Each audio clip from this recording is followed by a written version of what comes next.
All right. Hello, all of our Arrow of Light Scouts. Tonight, we're going to be doing our first virtual den meeting. My name is Connor, and so I'll be doing the den meeting this evening. And tonight, we're going to be talking about the Arrow of Light Building a Better World adventure. So that's going to be the first adventure of 4 that are required for the for advancements. And so this video is going to be really great for anybody that hasn't been able to meet yet or wants to be able to get some requirements done. This video should be really great in terms of getting a few things figured out. So before we get started too far, let's do some ground rules real quick. And I'll share my screen. Voila. All right, so here we are on the slideshow. And before we get into it, we've got some required materials. So please have a notebook and pen ready to write down your thoughts and to share with your pack leaders for work. So grab a pen, grab a paper, and be able to write down your thoughts. There's going to be quite a few videos that we're going to be going over. I think about 6 videos for this meeting tonight. And as well, we're going to have some discussion points and some time to be able to share your thoughts and write down what we've got currently happening. So write them down, and then we'll be able to show those to your den and pack leadership to be able to fill these requirements so that after this is done, you can show them this paper, let them know all the hard work that you've done and what you've been able to learn. But please pause this video and take notes to rewind and understand the concept better. We'll be talking about a few different words that may be new. And so pausing that video at the necessary times to be able to write a few sentences or a paragraph to explain the different things we'll be going over. Okay, great. So first things first, we'll be doing the Pledge of Allegiance and the opening ceremony. Now today, since again, we're going to be talking about citizenship locally, nationally, and on the world stage, one of the first requirements that we've got, and I'll pull that up right here. Oop, wrong one. Here we go. Got it off the Boy Scout trail. And here's all the requirements we're going to be looking at. So for number 1, explain the history of the U.S. flag, how to properly display the flag, and help lead a flag ceremony. So we'll be talking about this one right here, about how to lead a flag ceremony. So we're watching a video walking us through what one of those looks like. So please follow along and go through here as we'll be doing the Pledge of Allegiance, the oath, and the law.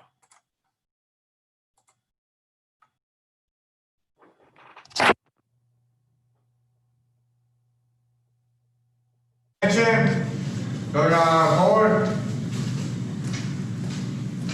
go to our halt, go to our post colors.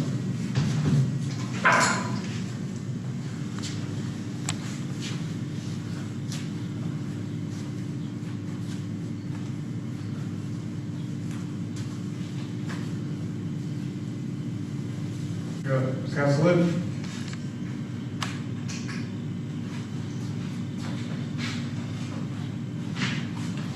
Pledge. I pledge allegiance to the flag of the United States of America and to the republic for which it stands, one nation, under God, indivisible, with liberty and justice for all. 1, 2. Go to our cover.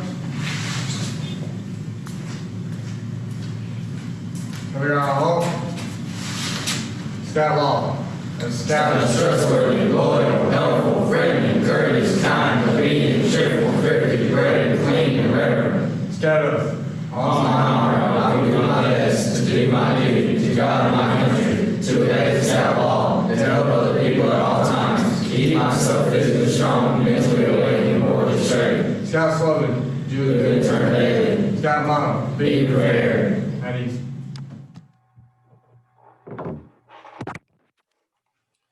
Okay, all right, so that is part of that first requirement, what we've got for how to post the colors and how to get that all figured out. So if we look back again on our requirements here for our Arrow of Light, building a better world adventure. Showed how to properly display the flag in public and help lead a flag ceremony. So this will have to be done on your own time. being able to do that either with your family or with your pack or with your den, helping do that and getting a hands-on lesson. So our next thing that we'll be looking at is how to properly display the flag and then a brief history about the flag as well. So let me pull up this video, and here we'll talk about how to display and fold the American flag. So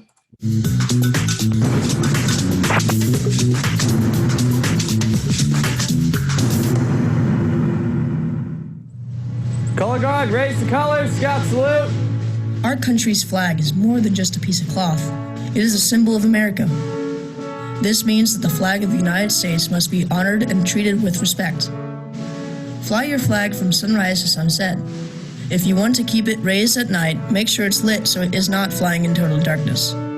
If the U.S. flag is flown with other types of flags, like state flags or maybe your scout unit's flag, the U.S. flag should be given the position of honor. When hoisting a flag on the flagpole, hold the folded flag so it does not touch the ground. This is at least a two-man job. One person attaches the flag to the line and raises it, while the other holds the flag steady. When the flag is flying, one person ties the line to the flagpole, while the others step back and salute. To lower the flag, repeat the process in reverse order. While one person loosens the line and lowers the flag slowly, the others salute. But you're not done yet. You can't just fold up the flag in any old way. Hold it at waist level between yourself and another person. Fold it in half lengthwise and then fold it in half lengthwise again, always keeping the blue field on the outside. While one person holds the flag by the blue field, the other should make triangular folds from the opposite ends until only the blue field is visible. Finally, be respectful on how you store the flag. Do your best to keep it clean and dry.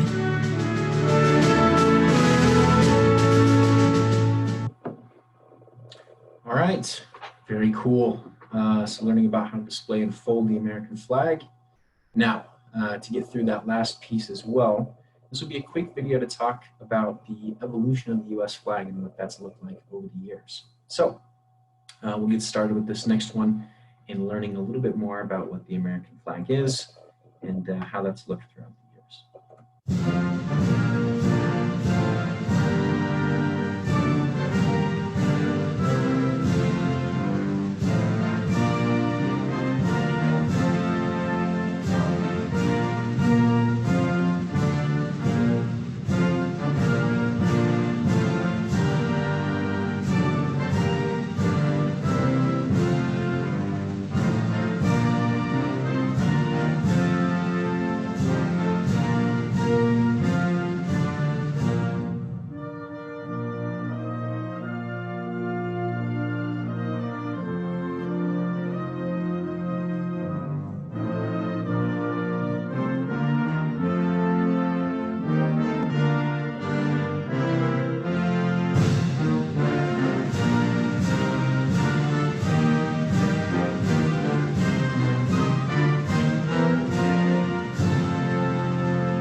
All right, so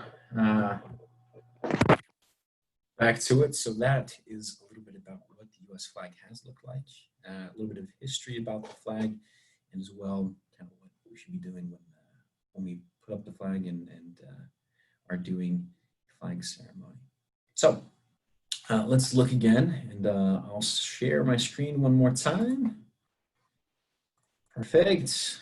All right, so with this, let's pull up the slideshow we've got rolling. Okay, we already went through the Scout Oath and Law. Perfect. So here we are again with our requirements. So we've talked about the history of the flag, how to properly display the flag, and then on your own time, find a time to be able to do and help with the flag ceremony. So take a minute right now and pause this video to write a couple of thoughts down, whether that's a sentence or two sentences, about the history of the U.S. flag and what you've learned from these few videos.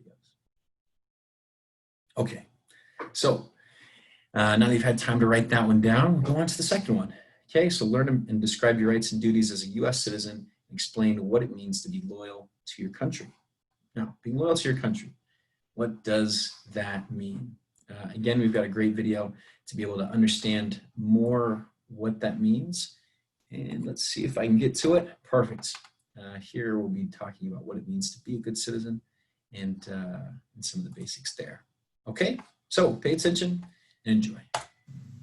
Hey there, my name is Kaylee, and today we're going to talk about what it means to be a citizen and how to practice being a good one.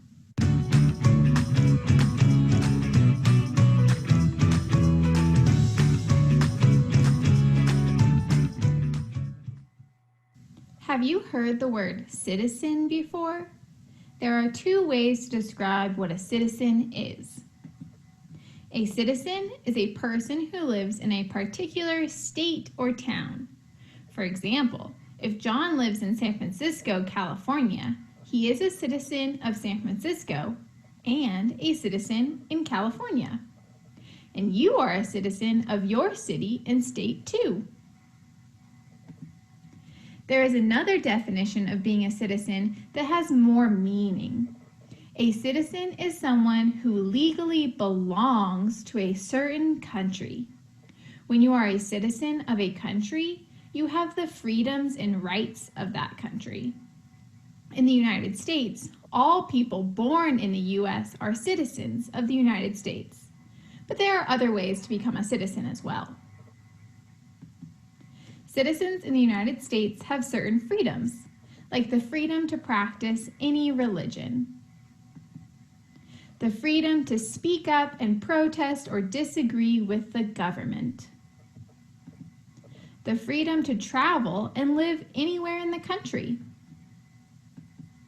the freedom to buy a house or land, and the freedom to marry whomever you want and have kids of your own if you wish. These are just a few of the many freedoms U.S. citizens have in their own country. But with all of these freedoms, citizens also have rules and responsibilities, like the responsibility to vote in elections, the responsibility to learn about what is going on in your community and your country, the responsibility to pay taxes, which pay teachers, librarians, firefighters, and help build bridges and roads. The responsibility to follow the laws in your city, state, and country. These are just a few of the responsibilities of a U.S. citizen. It's not just the responsibility of grown-ups to be good citizens. Kids can be good citizens too. What are some ways that you can serve your community and country? You can pick up litter you see at the park or in your neighborhood. You can collect toys and food for needy children. You can invite a new child from a different country to play with you at the park. You can teach your friends how to be good citizens too. Practice what you've learned by doing the online games and quizzes. Have fun and remember to always be clever. All right, great. So a little bit of piece of what it means to be a good citizen. So being a good citizen, obviously, for you right now can mean a few different things. Obviously, being able to help pick up trash and be a good positive part of the community is great. As well, being able to make sure that knowing one of the responsibilities that we do have as a citizen is to make sure that we're informed. Being informed is very big, especially this year. This year, it's currently September 2020, and on November 3rd, that's when we're going to have our election for the President of the United States. And so making sure that we stay informed, that we know what's going on, and we can make an informed decision is also a part of being a citizen as well. Okay, so we're going to move on to the next thing. Okay, so we talked a little bit about what it means to be a citizen, but actually we'll pause for a minute. Please write down what that means. Learn about and describe what your rights and duties are as a citizen, and explain what it means to be loyal to your country. So pause the video and write a couple of sentences about what it means to be a citizen. Okay, Perfect. So we're going to talk about what the word rule of law means. It's a bit of a new one for probably a few people. So we'll be talking about what the rule of law is, how that has been used, and how we can define it. This is a video coming to us from Australia, so they might use a couple of funny words, but explains really well what the rule of law is. What is the rule of law? Like democracy or equality, the rule of law is a popular but vague term. It's kind of one of those terms that lawyers and politicians use so much, it's almost become meaningless. Kind of like when you use a swear word so often that you no longer find it offensive. Today, we're going to try and demystify this term so you can all bring it back into your vocabularies without sounding like boffins. So, what is the rule of law? For answers, we turn to the super reliable, go-to source that got even the best lawyers through law school, the internet. According to numerous reputable websites, the rule of law is the legal principle that law should govern a nation and its citizens, as opposed to the power resting with a few untouchable individuals, like politicians or royals. It comes with a bunch of concepts like the law should be clear, known and enforced.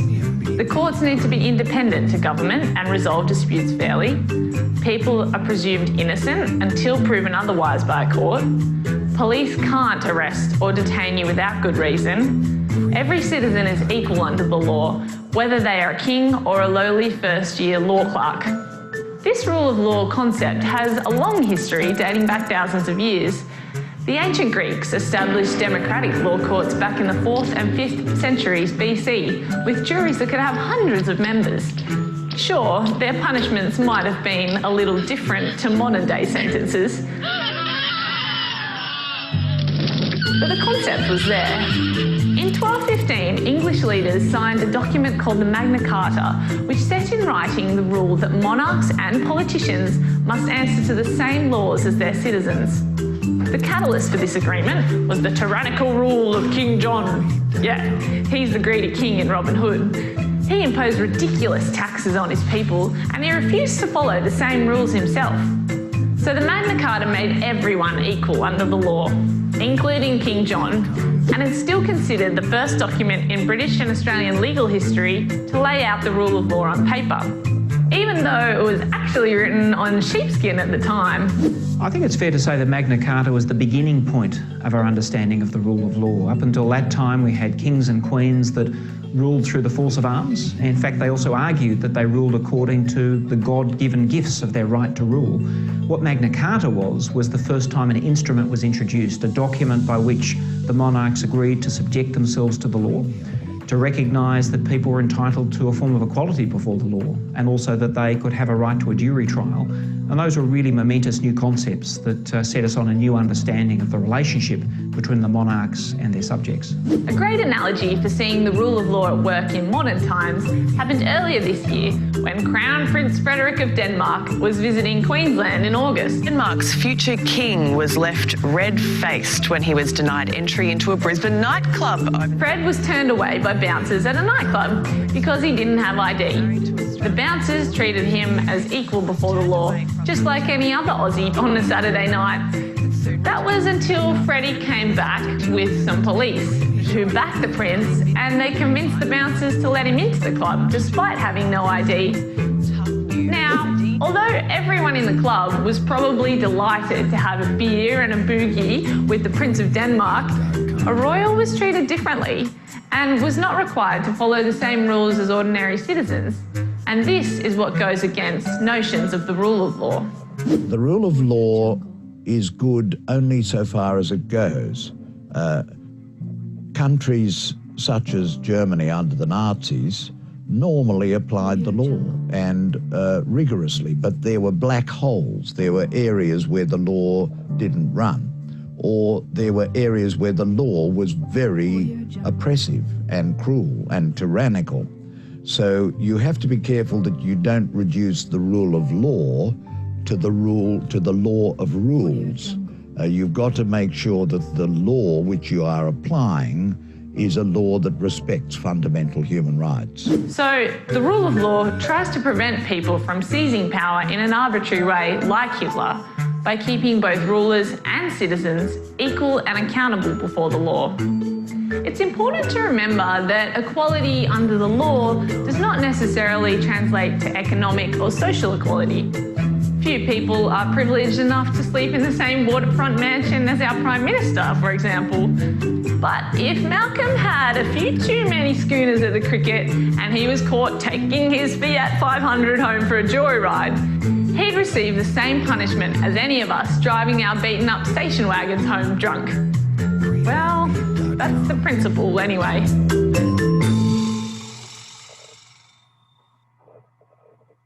All right. Great. Well, we talked a little bit about what the rule of law means. So again, I think that can be boiled down simply to making sure that laws are clear, understandable for everybody, and that as well everybody's held accountable to them. To the same degree, whether you're a citizen like you and me, or if we're going to be president or a king or queen or whatever the case might be. So understanding what the rule of law is important. Now, right now, what I'd like you to do is to pause this video and to talk a little bit about what rule of law means for you. So another bullet point or another piece right there, just make a couple of sentences that talk about what the rule of law is and what you're able to learn from this video. Okay, perfect. So now we're going to talk a little bit about something different. Now we're going to talk about some of the things that are happening here in our community. So let's pull back up and see what we're going to be talking about. All right, so right now, let's see if this will work. It's actually, I'll share my screen. All right, so here's what we've got. So far, we've talked about the U.S. flag, how to properly display the flag in public, and as well, helping with the flag ceremony will be next. The second one, learn about and describe your rights and duties as a citizen. We talked about that, watch the video, and hopefully you've written something down about what it means to be loyal to your country. Now, the rule of law, talking about that rule of law and understanding what that means, and then also having had a minute to be able to write down a few thoughts on that. So we're going to go to number 4, talking to a government or community leader. And this will be another piece that we'll have to do outside of this video. This will be a little bit of homework. So we've got having a flag ceremony is your first piece. And then as well, talking to a government or community leader. It might be a friend of your parents, of the pack, den leaders that you've got. Hopefully somebody around you does know somebody from the local community.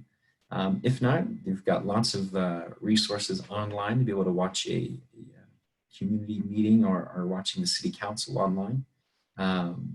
Checking those out and learning about some of the things that are going on locally. So, and as well, the 5th requirement also will need to be done outside of this, this den meeting tonight.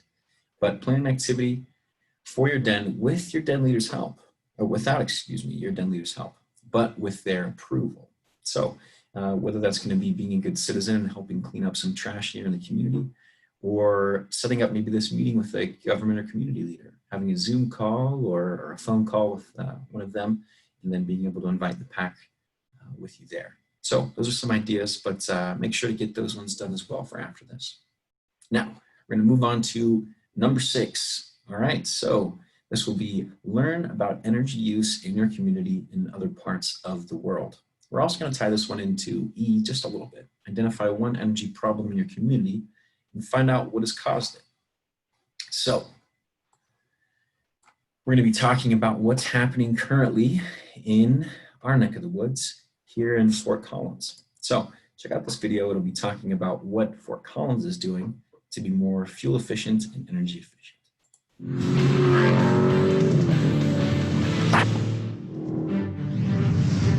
Our success story this week takes us to Fort Collins, Colorado, a city leading the way in alternative fuel use and public transit efficiency. Over a third of the city's nearly 2,000 vehicles are powered by alternative fuels, including compressed natural gas, propane, B20, E85, along with hybrid and electric vehicles. 30 public transit buses already run on compressed natural gas, with an all-CNG bus fleet expected by year end. Plus, the city now has 2 CNG snowplows. 70% of the city's fuel use doesn't come from petroleum, leading to an 800-ton reduction in CO2 emissions. The city's ambitious Mason Corridor redevelopment project is being built around MAX, a bus rapid transit system where 60-foot CNG articulated buses travel dedicated pathways with intersection priority. Coming soon, MAX will greatly reduce downtown traffic congestion. We believe that the stuff that happens here can be transferred to other cities across the country. I think it's exactly what our community expects of its local government. A member of Northern Colorado Clean Cities since 1996, Fort Collins sets a cleaner example for cities everywhere. All right, so that talks a little bit about what is currently happening here in Colorado and here in part of our community as well. We're trying to reduce the emissions by 800 tons. It's crazy. As well, being able to use more public transportation systems is very helpful for everybody, and as well keeps those roads a little bit cleaner. So really cool to learn about the energy use in our community. And we're going to talk a little bit about another piece as well, renewable energy, and the goal for Denver here to be 100% renewable by 2030. So this is from denvergov.org. A really cool thing about what they're going to be doing. By 2030, they hope to have 100% renewable electricity. Very cool. And so this will be from working with Excel Energy, but also that's going to be renewable like solar, wind, maybe even hydroelectric power, like, you know, over at the dams when you've got water that goes through and it moves in turbines over at the actual dam. So really, really cool stuff to be able to learn about and understand what's currently happening here in Denver. So guys, hope you had a great time talking about these things, learning about how to be a better citizen here in the community, in the state, and as well in the world. So we've gone through all these things. One last thing, we'll recap. And let's see, let's share the screen one more time. Pull out our handy dandy slideshow and be able to see what we've got left as our homework. Okay, so requirements to do after this meeting. Help lead a flag ceremony with your pack. Contact and speak with a community leader. Plan an activity without the help of a den leader, but don't forget it needs to be approved by your den leader. Identify an energy problem in your community or even in your home. So take a moment right now to pause this and to write about the energy use in the community, and as well possibly one energy problem that you've seen in your own home. Whether that's, you know, something like being able to get a window replaced, you know, and being able to keep the heat inside your home. Whether that might be, you know, turning off the faucet when you're brushing your teeth, or maybe taking a 5-minute shower instead of a 10-minute shower. Those are all great ways to be able to save energy. So write a few thoughts, maybe a paragraph about that, and that will pretty much wrap up our module we've done here today. Okay? So thank you all so much for joining me this evening and being able to talk about what it means to be a good citizen. So see us again next time. We're going to be talking about another piece here on our AOL advancement journey, maybe with a different host, talking a little bit about what we can do to be a better scout and to be a better citizen here in the community. So thanks again, guys. Have a great rest of your evening.